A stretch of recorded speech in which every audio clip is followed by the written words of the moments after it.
વોશરૂમમાં મોબાઈલનો ઉપયોગ આરોગ્ય માટે જોખમી છે। આ સ્થળે ઘણા કીટાણુ હાજર હોય છે। દરમિયાન જ્યારે તમે ફોન ચલાવો છો તો તે સરળતાથી ફોન પર ટ્રાન્સફર થઈને તમને બેક્ટેરિયાની ચપેટમાં લાવી શકે છે।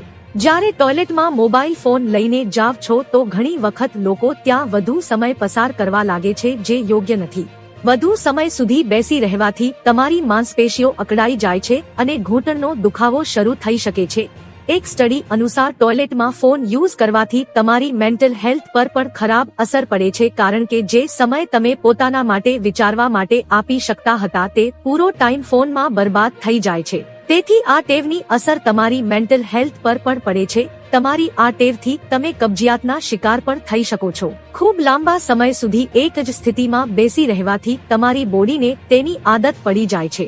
તો મિત્રો, હાલ માટે આટલું। મળીશું નવી અપડેટ સાથે જ। જો તમને અમારા વિડીયો પસંદ આવતા હોય તો વિડીયોને લાઈક કરી દેજો અને ટુડે ગુજરાત ન્યૂઝ ચેનલને સબસ્ક્રાઇબ કરી બાજુમાં આવેલા બેલ આઇકોનને દબાવી દો, જેથી તમને આવા સમાચારની અપડેટ મળતી રહે।